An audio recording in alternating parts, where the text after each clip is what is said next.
The hall smelled of wax and old paper, of lemon cleaner, and the faint metallic breath of trophy cases. Chandeliers hung like slow moons above rows of tables, each table a small battlefield under a pool of yellow light. There was a murmur that belonged to expectation, the soft scraping of chairs, the rustle of score sheets, the tiny accordion sigh of breath before a move. For months the city had been told that the exhibition match would be a celebration. A masterclass in speed chess by Grandmaster Viktor Sokolov, the man whose name had been printed on posters the size of doors. People queued down the block to whisper that they might see genius in motion. Zara had not queued.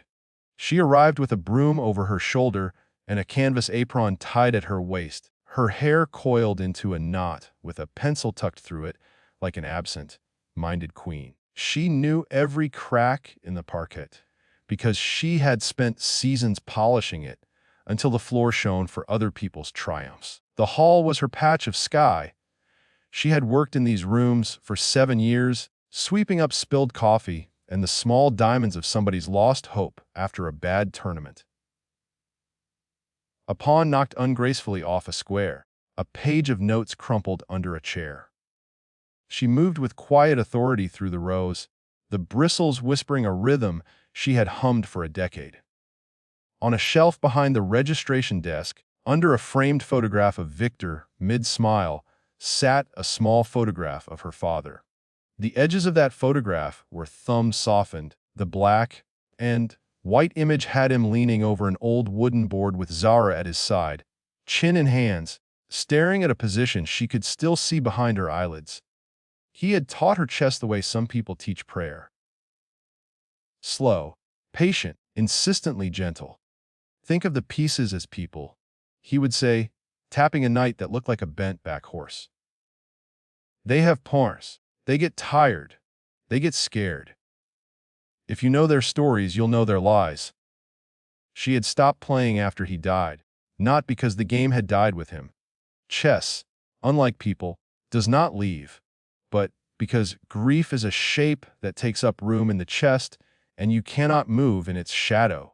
Work beat at the grief in the form of shifts and bills and the small chores of surviving. Still, the positions lived beneath her skin. On long nights, she would name the moves in her head as others named prayers. A bishop sliding along a diagonal was a remembered train ride. A pin was the way you held your breath in August when the rain was late. The board was a map of her life, simplified into black and white squares. Victor's arrival was a slash of silk and a composer's certainty. He wore a suit that looked as if it had been tailored from the geometry of chess itself. Clean lines, an expression designed to keep the world politely subordinate. When he walked in, the crowd adjusted like a sea to a low tide, giving him room. Cameras hunched forward.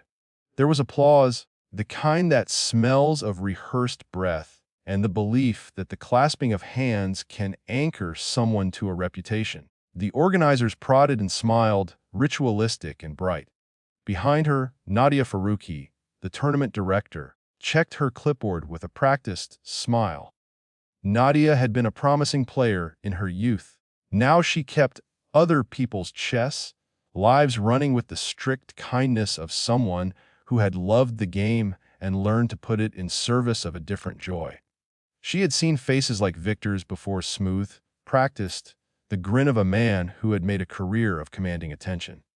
Zara, called Rafi, from his little coffee stall by the entrance, his voice rising.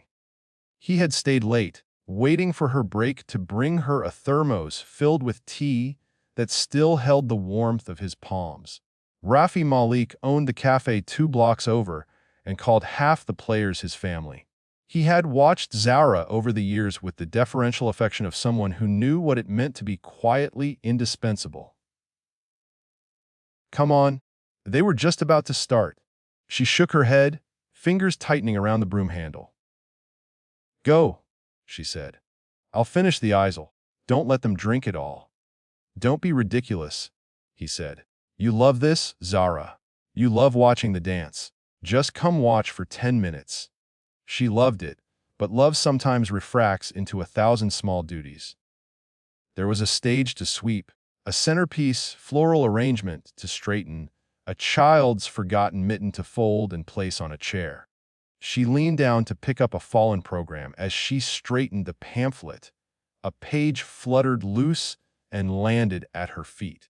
It was a photograph of Victor in mid-bolt, the caption boasting of his intuitive brilliance. She smiled in a way that did not belong to her, the smile of a woman who knows both the humility of practice and the pride of those who have watched their lives refuse to vanish. It was then that Victor noticed her. He was moving among the boards as if the room were his salon. He stopped, palms together, a monarch considering a new territory. His eyes took her in with the same economical appraisal he gave to openings he once dismissed as unsophisticated. A glance that measured the line between worth and spectacle. There is a cruelty born of being constantly admired. You begin to assume that your judgment is the room's weather. "Who is she?" he asked nonchalantly, the syllables soft but carrying. "The cleaner." A ripple of laughter, polite and cheap, threaded through the near rows. Zara's shoulders rose then fell. She kept sweeping. People who spend their lives tending the edges of other people's worlds develop a discipline for being unseen. It is not resignation. It is survival. Still, the word, cleaner, lodged in the air like a bee. The joke, when it came, was small and surgical. Victor called for a volunteer for the exhibition board that stood under the chandeliers, a stage set with an oversized board for the cameras. "I always like to remind young players that chess is a gentleman's game," he said, voice honeyed. "And it's nice to indulge the hometown." The hands went up. Fashionable 20, somethings in expensive jackets, a retired professor with bent knees and a sun countenance. Victor's smile narrowed with the disappointed amusement of someone who wanted to be entertained. He walked among the volunteers until he reached Zara, still bent at the waist with the broom between her knees. He paused. The cameras found him. The cameras always find the moment a celebrity pretends at charity. "Madam," he said loud enough that the title, "Madam," would echo. "Would you honor the hall and play a game with me? A friendly spectacle. You look as though you know where the crumbs fall." There were a few polite laughs and a brittle stir. Nadia's eyes flicked, a small alarm bell in her face. Victor's invitation was a salve for his image, an easy narrative, the champion playing against a humble local, the crowd transported by his benevolence. It was not malicious, merely theatrical. But when he looked at Zara, the theatrics changed shape. She straightened, broom forgotten. For an incomprehensible heartbeat, she heard the voice of her father, dry and amused. If someone offers you a map, you take it," he had said. "If they laugh at the road you're on, you still walk it. They cannot make the ground to stop being ground." The joke had found a name. She also felt, strange and fierce, a stir of anger, the old, small indignation at being expected to be invisible. Rafi's hand covered hers, pressing the broom like a talisman. "Zara," he whispered, "do what you want. But if you do, I'll throw the thermos at his head." She smiled at Rafi, like someone who had just promised a small rebellion. "Keep the thermos," she answered. "But bring the tea to the board." With a stride that felt oddly light, she walked to the stage. The room had not expected her to accept. The cameras blinked.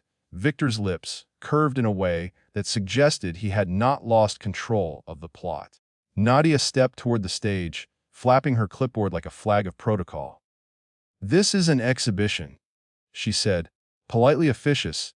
"We must make sure. We'll keep it friendly." Victor assured her. His eyes flicked to the crowd as if to order them laugh on cue. He offered Zara a chair like one offers a stranger a nod. "Just a few moves," he said. "You'll enjoy the spectacle?" Zara sat with her broom leaning against the stage, the bristles almost touching the carpet of the spotlight. Her hands were slightly rough from work but steady. She folded her fingers on her knees like a woman who knows how to wait. When she looked at Victor, it was not with the practiced meekness the room expected. It was, instead, the quiet of someone who had memorized the sound of rain. "Do you play?" Victor asked the sort of question that expects a laugh. "I played with my father," she said simply. "A long time. That was all." The game began. Victor moved first, a pawn forward with the suave ease of someone calling a server to bring wine. He made small talk as he moved a quip about the city, a joke about the difficulty of keeping his mind sharp. The audience smiled and nodded. They enjoyed the ballad of a champion on display. They did not know that the catalyst of the evening had lived with chess more intimately than many of them could claim in a hobbyist's glance. Her opening, when she replied, was not theatrical. It was a modest pawn to the center, an assertion that offered room without provocation. Her hand moved like a river finding a new bank. Victor's eyes sharpened and blinked, as if surprised to find a meaningful resistance. He countered with an aggressive knight, a prying piece designed to probe. He expected her to retreat politely or to mirror his showmanship with a small, quixotic risk. She did neither. In her head, the pieces were once more the people her father had taught her to care for. The opening was a small village. The knights were the trade carts, the bishops were watchtowers. Her moves were not dazzling, they were tidy and slow and patient. Victor increased the pace, trying to draw gasps and applause, sliding a queen into a half, salacious display. He was clever, a man whose career was the shaping of sudden storms. But exhibition chess is different from tournament chess. The goal is theater, and theater rewards bravado. What happened then was not a miracle, but a series of precise, humane things. Zara's quiet play began to reveal plans. Not the brutal, textbook plans Victor expected, but a deeper knitting together of strategy. She anticipated the knight's fork, not with a prepared trap, but with a willingness to give a square and keep a story alive. She exchanged bishops to create a diagonal alive with potential. The crowd began to notice the shift in texture. The game was no longer a performance curated by the Grandmaster. It had become a real game, with a mind at the other side. Whispers gnawed through the audience. Faces turned from the screen to the board, as if suddenly remembering they had come to watch chess, not a parade. Victor's smile tightened. Generosity is easy until it is not. He tried to force complications. A queen sack for show, an audacious middle game tactic he had used in televised matches. And when it met with a calm reply from Zara, the room stopped breathing for an instant that felt like a held glass. There were moments when the mechanics of the game did not match the drama the cameras sought. Victor, unused to being opposed by someone who refused to be dazzled, began to make the tiny miscalculations that unmake reputations a pawn left askew, an unnecessary knight maneuver. It is easy to forget, when you are applauded for brilliance, that not every opponent will play the way you anticipate. Sometimes an opponent plays with a rhythm that unsettles the pure mechanics of a machine-trained mind. Zara did not look at the audience. She had always disliked the sensation of being watched while she made something small and true. Her mind walked the board like a woman walking the rooms of a house she had built herself. She thought of her father's hands, the way he had rolled the pieces between his fingers until they were warm. She thought of the nights after he died, when she had sat with a cup of tea and imagined the board like a fortress to be tended. The moves were memory, and memory, in those first decade, slow moments, had an uncanny force. By the middle game, Victor's expression had lost the sheen of easy performance. He spoke less. His fingers tapped at the wooden table like a nervous metronome. The audience grew quieter, confusion giving way to curiosity. There was the electric hush of people watching a storm that had been promised as spectacle, but had arrived as real weather. A young boy at the front row, his face smeared with the leftover juice of a candy, leaned forward and mouthed a question to his father. The father shrugged. They were both trying to understand the shift. How had the champion become the person who had to learn to respect the resistance on the other side of the board? Rafi stood at the back, his thermos like a totem in his hands.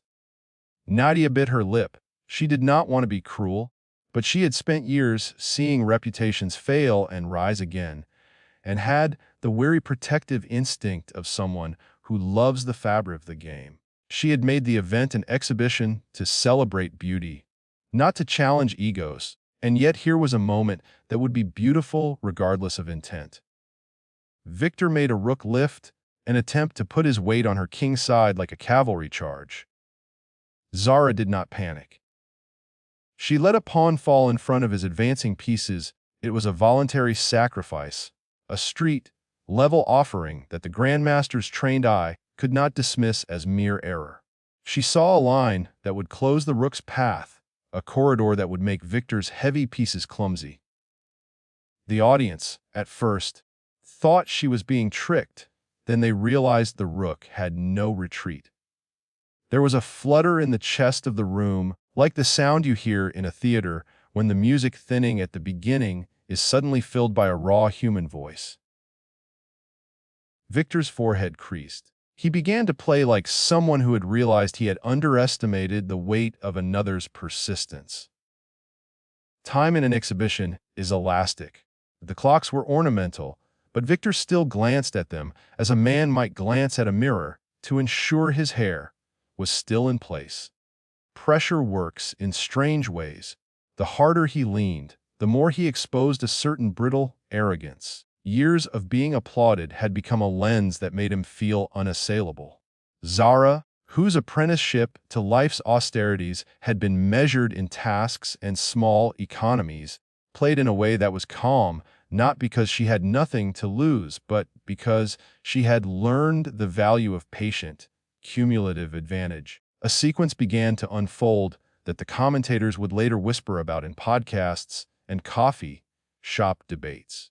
It was not spectacular in the sense of flashy sacrifice. It was subtle and perfect, the slow tightening of a vise. Zara sent her knight on a hesitant sweep, and then, with the economy of someone who had lived with limits and learned to make them work, offered her queen in a corner that looked like a trap. Victor's instinct, trained on headlines and highlight reels, saw the queen and reached for drama. He took it. He did not see the quiet architecture she had built. Two rooks now lined to pry apart his back rank, a bishop that glided to a diagonal and refused to let his king find safety. The cameras loved the queen move because it appeared dramatic on the surface. The room loved it for a different reason, because it revealed something. For the first time that evening, the Grandmaster felt the precise coldness of being outplayed by someone he had been invited to humiliate. When the checkmate became a possibility, it did not announce itself with fireworks. It arrived like a line of text you only see once you read backwards. The silence that fell when it was realized was not the astonished gasping of a trick. It was a prayer sung by people who had been taught that the truth of the game could be gentle and terrifying at once. Victor stood. There was a pause in his motion, the way a man pauses on the edge of a river when he is unsure whether to step in. He looked at Zara, and, for the first time in the night, he saw something he had not accounted for, an unpolished dignity that could not be knocked over by a clever word. He took his king to a square that would not save him. The move, in the end, was elegant in its futility. The board had conspired against him with a patience he had not afforded the world. Checkmate, whispered a voice from the back, like a low bell that refuses to be ignored. The sound seemed to magnify until the whole room heard it and understood. For a moment the hall did not move. The air hung like a screen waiting for the next scene. Cameras blinked. Someone in the crowd laughed. A small, ungainly sound that was equal parts disbelief and delight. Victor's face emptied of practiced expression. His pallor was not shame. It was a being known the shock of encountering a truth about oneself through the mirror of another's quiet work. The silence was not cruel. It was reverent. People sometimes respond to being made wrong, to their expectations unmoored, by making a new space out of the surprise. That is what the room did. It exhaled. Laughter came softly, then applause, then a sound of such sudden, collective admiration that the chandeliers seemed to twinkle in answer. It was the applause of people witnessing the reclaiming of a life. Victor moved his pieces like a man arranging his feelings into an apology. He leaned forward and, in a voice that had the scrape of concession, extended his hand. "Well played," he said. I misjudged." Zara looked at the hand. It was a hand with a ring at the small knuckle, a hand that had written checks with the same flourish it used to sign autographs. Her own palms were a map of working. They smelled faintly of lemon and wax. She took his hand as if taking a small, fragile truce. "You played," she answered simply. In the press scrum afterward, Victor's loss became a story not about humiliation, but about learning. Journalists were hungry for redemption arcs, and Victor, to his credit, offered one. He spoke about the dangers of assuming that spectacle is all that matters, about how the purity of a game is in its demand for respect. There was genuine humility in his voice, the kind that tastes like ash and yet is honest. Zara, however, did not like the spotlight. When it arrived, it felt like an imposition, and yet the attention also arrived like a river that might water a seed. Cameras crowded, people wanted to shake her hand. Children in chess shirts lined up to ask for a minute of instruction. Women watched with a bright, comprehending look that acknowledged something rare and nourishing, that someone like them could be visible and radiant without being ornamented. Nadia, who had watched the whole thing with the small, incisive patience of one who loves the rules because the rules are the architecture of beauty, approached Zara with a proposal. "We have a community program," she said. "We need teachers. Would you consider coaching once a week?" For the kids. Zara thought of the children in her neighborhood whose lives were as compact as the games she played at night with her father. Compressed, full of unspent possibility. She thought of her father's advice about maps. She glanced at Rafi, whose face shone with the proud, private happiness of someone seeing a neighbor come home to themselves. She thought of Victor's tempered apology, of the look of new respect in his eyes as he watched her fold her queen-like dignity into a small smile. "I will," she said. The single syllable was a quiet promise. It felt like stepping onto a bridge she had once seen and never crossed. The weeks that followed were not a parade of trophies or sudden fame. Zara went back to work in the hall, and, to her shift at the tailor, she swept the same parquet with a new memory folded under her apron. She taught chess to neighborhood children on Saturday mornings in the back room of Rafi's cafe, the steam of milk swirling above the boards, while she described the bishop like a lonely lighthouse and the rook like a steadfast cart. The children listened because she spoke the language they understood, that a pawn is a person with a plan, that compromise can be strategy, that a sacrifice is sometimes the gentlest way to win. Victor, whose career had been a long, straight line of acclaim, found himself reading books he had never thought would interest him. The memoirs of quiet players, the small essays of people who thought of chess as a way of living rather than a place to be seen. He came to watch Zara teach one morning without announcing himself, standing in the doorway with his hands folded as if trying to be invisible. The children paid him no mind. They loved the game in the easy way the young love things. When the lesson was over, a small boy, cheeks freckled like a constellation, asked the question that cut the room's small pretenses clean. "Why do you play like that?" he asked, pointing to a drawing Zara had made of a board, the pieces like villagers on a map. Victor had an answer, but it would have been a public performance. Instead, he watched the way Zara smiled, the way she explained again in simple metaphors, the way the boy's eyes lit. He felt, as if someone were pulling a blind and revealing a larger room in his own mind.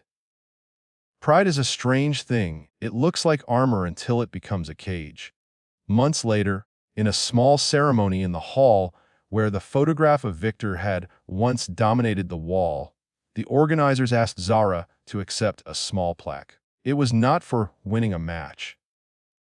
It was for service to the community, for teaching, for the humility of her return to a craft she had never truly abandoned. She stood at the podium, gripping the plaque like a book, and tried to speak. Her voice held steady. "My father taught me the game," she said. "He also taught me how to listen. I listened to the pieces because they spoke to me. I listened to him because he taught me to take maps when they're offered." Victor stood in the audience, his palms folded in a manner that no longer sought applause. He had learned, in that match, the difference between theater and truth, between looking at the board and looking past it at the hands that moved the pieces. He had learned that being a grandmaster was not merely the collection of titles, but also the willingness to be changed by the game. The room clapped, softly at first, and then with a warmth that was no longer about spectacle, but about recognition. The sound was like wind over wheat, and Zara felt it in her bones. A life whose small acts had not been seen could be seen now, not as novelty, but as substance. At night, when the hall was empty and the chandeliers held their cold moons, Zara would sometimes sit at an empty board and move pieces with the slow reverence of prayer.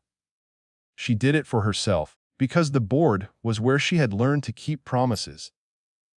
Once, Victor stood on the other side of the glass, watching her silhouette like a man reading an old, cherished book. He did not enter, he merely watched, learning that sometimes the most important thing one can do is to tend one's humility and let others grow into the light. The city kept moving.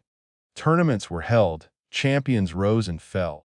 But the evening when a grandmaster invited a simple woman to play as a joke and found himself disarmed by a life lived quietly. That night lived in people's memory like a small, luminous island. It was remembered not merely for its drama, but for the more stubborn miracle that had occurred, the reclaiming of a name, the breathing room given to a life to be itself. Zara never asked for applause. She simply swept the halls, brewed tea with Raffi at dawn, when the city still smelled of sleep, and taught the children to see the board as a field of stories.